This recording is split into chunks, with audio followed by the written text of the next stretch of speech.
और कान खुले थे और नाक खुली थी। वो सब देखती थी और सब सुनती थी। उस वक्त तो कोई पर्दा था नहीं।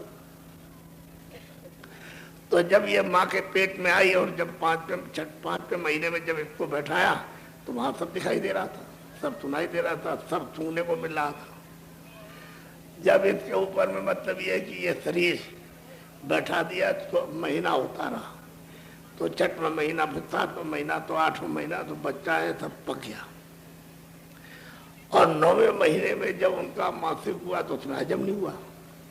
जब तो क्योंकि शरीर तो पक गया, अब उसमें कोई चीज सोख नहीं सकती है, तो बस उसी की ताकत बनी जोर से और बाहर निकाल दिया। जब बच्चा बाहर आया तो सतयुग जोगी सब विज्ञानी, तुम नर नारी बच्चे बच्चियों सबकी आंख खुली थी, सबके कान खुले थे और सब परम पद का सबके सब दर्शन करते थे, अपने देश में जाते थे और आते थे। कोई किसी के तरह की रोक और टोक नहीं थी। और ब्रह्मा को देखा, विष्णु को देखा, शिव को देखा, सर को देखा, वैकुंठ को देखा, ईश्वर को देखा, ईश्वर के लोग को देखा, और ब्रह्म के लोग को देखा, और पार ब्रह्म को देखा, सबको देखा। और ये जीवात्मा अपने अमर पद में वापस लौट गई। तो जब ऊपर रहना था तो ये चीजें तो नीचे दी गई। आपको मन है, बुद्धि है, चित्त है, ये अहंकार है, ये सब नीचे स्थान से आपको दिया। फिर और भी नीचे आए आप, तो मतलब ये है कि आपको और चीजें दी, जैसे प्राण दे दिए, ये चीजें तो और जगह से मिली है। तो जब ऊपर चले गए तो आप प्राणों की जो ये नाक और मुंह से हवा निकालते हो, ये खर्च नहीं हुई, तो आपकी आयु बढ़ गई। आयु बढ़ गई तो उस समय पर 1 लाख वर्ष की इस मनुष्य की आयु हो गई। क्यों? ज्यादा तक तो आप वहीं रहते थे उस आनंद में, तो श्वासों की पूंजी खर्च नहीं हुई, जैसी तैसी रही, तो आयु बढ़ गई। आप थोड़ा सा दिन भर वहां रहो, 24 घंटे, 4 दिन वहां रहो, 10 दिन वहां रहो, क्योंकि भोजन तो आपको वो था, ये तो भोजन नहीं था। आए थे जरूर मनुष्य शरीर में, लेकिन भोजन ये नहीं था। वो तो जो आप पहले भोजन करते थे जब वहां थे, वही भोजन था।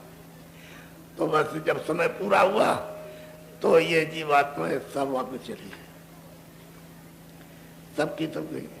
क्या हो गया भाई, तुम खड़े क्यों हो गए? जल्दी से निकल जाओ बच्चे, तुमको तो वैसे ही बेकार में बैठ गए आकर के, अपना भी समय खराब करो, दूसरों का भी। मोटी बात कुछ समझ लो अच्छी तरह से, अभी समझाता हूँ आपको। अब यह है कि आपकी आंख तो खुली थी या कान खुले थे, ना खुले थे। फिर दूसरी खेप ले आए तो आपको इसी तरह से जन्म दिया जैसे मैंने बताया। तो जैसे ही बच्चा बच्ची बाहर आए, वैसे सब के सब सतयुग जोगी सब विज्ञानी। तुम रामायण को काट नहीं सकते हो कि रामायण तो उनकी देखी हुई है, तुम तो उसको पढ़ते हो, अंधे पढ़ते हो, और देख करके देखा। तो सतयुग जोगी सब विज्ञानी, सब परम पद के अधिकारी, तो वो भी खेप लाख बरस हुए चली गई। तो इतनी खेपें आई हैं कि तुम्हारी यहाँ कागजों पर गिनती नहीं है। इतनी जीवात्माओं की मनुष्य शरीर में खेपें आकर के, और ये सब के सब वापस चले गए, क्योंकि वहां कोई चौकी पहरा तो था नहीं, और कोई गंदगी तो थे नहीं, कोई पाप और पुण्य तो कोई था नहीं, अच्छा बुरा तो कुछ था नहीं। तो जब आपकी रोकाट होगी कैसे होगी? आप तो सब निर्मल और पवित्र थे, आंख खुली थी, कान खुले थे, नाक, तो सब वापस लौट गया। अब इन्होंने देखा कि मैंने, ईश्वर ने देखा कि मैंने इतने युगों तक जो तपस्या की है, और मालिक मुझसे प्रसन्न हो गया, और उसने कहा कि मैं खुश हो गया हूँ, तुम जो चाहो सो तुम मांग लो, वो चीज हम दे देंगे। तो मैंने मालिक से मांगा, और ये कहा कि मुझे छोटा सा राज चाहिए, तो उन्होंने मुझको दिया। लेकिन अब ये सबके सब वापस जा रहे हैं, तो मैं राज कितना करूँगा?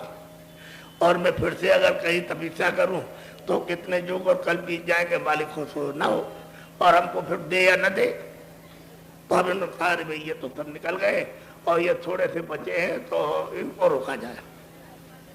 ये जो जीवात्माएं बची हैं, इनको रोका जाए, बाकी तो सब चली गई। अब यही चीज है, इसी को आपको समझने की जरूरत है। तो उन्होंने फौरन, यानी ब्रह्मा विष्णु महादेव को हुक्म दिया कि तुम 3 जो है अपने अवतार में, तुम 3 सुरतों को, जीवात्माओं को नीचे जमीन पर भेजो। तो 3 को भेज दिया उन्होंने। एक तो कहा कि मैं ब्रह्मा का अवतार हूँ, एक ने कहा मैं विष्णु का हूँ, एक ने कहा मैं शिव का हूँ, और मेरा गुण और मेरा काम यह है कि मैं घड़ा बनाता हूँ। तो दूसरे ने कहा कि भाई जब ये घड़ा बना देते हैं तो मैं उसकी संभाल करता हूँ। तो फिर उन्होंने कहा कि जब ये मैं संभाल करता हूँ और जब समय पूरा होता है तो तीसरे ने कहा मैं बिगाड़ देता हूँ। मेरा ये काम है तीनों का। अब उनको यहाँ भेजा और उन्होंने कहा कि मैं ब्रह्मा का, मैं विष्णु का, मैं शिव का अवतार। तो उनसे कहा तुम जाओ और समाधि लगाओ जाकर के जंगल में।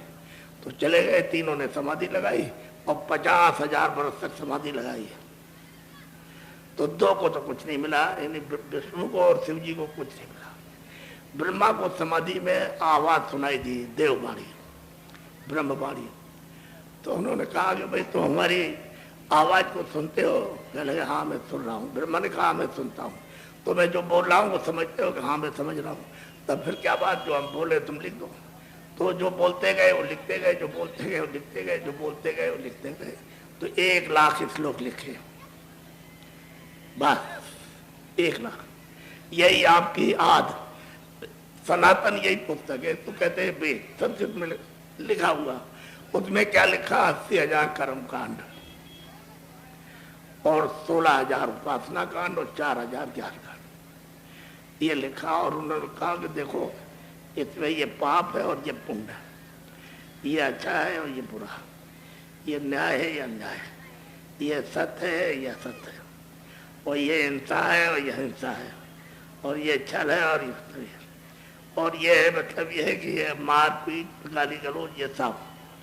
और मैंने 4 खाने बनाए हैं, 84 लक्ष्य आपकी मतलब है कि योनिया, और उसके बाद मैंने नरक बनाए हैं।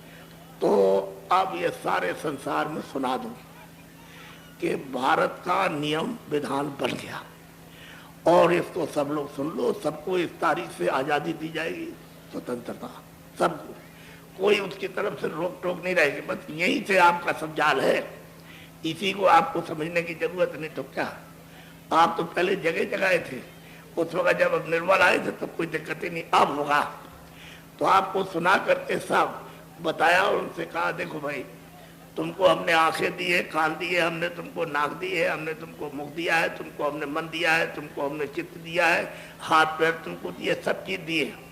अब हम तुमको अधिकार देते हैं कि आंख से अच्छा देखो बुरा देखो। आप किसी को अच्छा देखिए बुरा, पूरा अधिकार उसकी तरफ से आगे रोक नहीं लगी कि नहीं नहीं तुम बुरा नहीं देख सकते, ऐसा नहीं। जो ऐसा हो वैसा मन से आप मतलब एक कानों से अच्छा सुनो बुरा सुनो, कोई रोक टोक नहीं।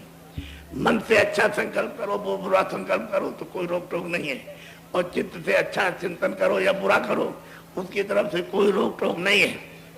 वाणी से अच्छा बोलो या बुरा बोलो, कोई रोक टोक नहीं। और बुद्धि से अच्छा विचार करो या बुरा करो, आप स्वतंत्र हो पूरे। और हाथ पैर से जो क्रिया करो, अच्छी करो या बुरा करो, आपको पूरा अधिकार है। हमारी तरफ से कोई आदेश नहीं है, कोई मनाही नहीं। अब वो कहते हैं मैं काल हूं, मैं काल रूप हूं, सबका भ्राता, मैं किसी का दुश्मन दोस्त नहीं हूं, और शुभ अशुभ कर्म फल दाता। मैं अब तुमको शुभ और अशुभ कर्मों का फल दूंगा। अब जब आंख आपकी खुली थी तभी तो विधान बनाया, जब तीसरी आंख खुली थी, तीसरा कान खुला था, तीसरी नाक खुली थी।